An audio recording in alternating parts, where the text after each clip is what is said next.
Let's do a couple of point and profile queries on our DEM. Let's zoom into somewhere interesting, maybe over here by this road and this drainage. So let's say we wanted to find out the elevation between the center of the drainage and the edge here. We just click on our identify tool, and when we click on the map at that location, it identifies from the topmost layer that's open, and you could choose to identify from anyone at that location. It gives the value of the elevation, which is 373.89 meters.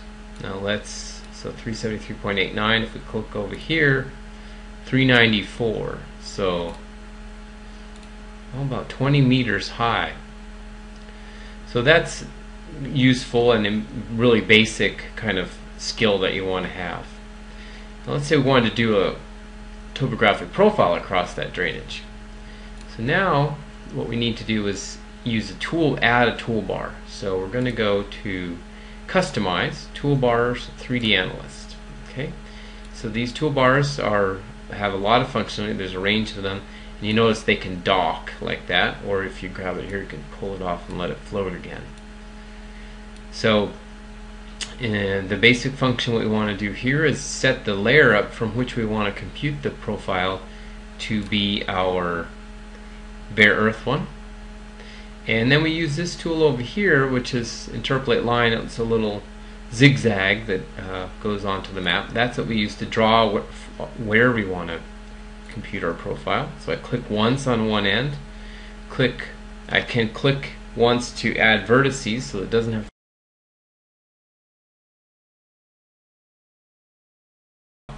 I get to the other side, and at the end I just double click.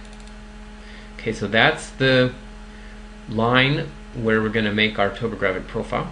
So here I just click this button that says create profile graph, and sometimes it takes a while the first time because it actually has to go through the DEM, but once you've made one, it's fast. So that was pretty quick. So you can stretch it out a little bit, and here you can see the bottom is below 375 and we get up above 395 for that drainage. You can right click on it and properties, and if you click on the appearance tab, you can change the name. You can say Topographic Profile, and then the footer, sometimes this is where I say distance meters. So you see those guys there, and so on. There's many modifications you can make.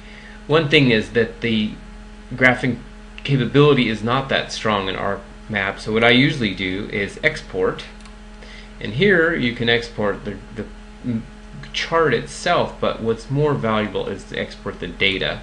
So for example, I could export it here as a text file or as an Excel file, and let's just say we export it as Excel, and you say save, export it into your directory. In this case it's exercise 2, and I'm just going to say profile 1,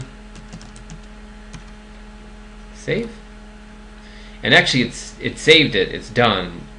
You don't get any feedback at that point that you might be wanting, so we say close. Now let's go and open it up in Excel, and you can see X and Y are there, which are the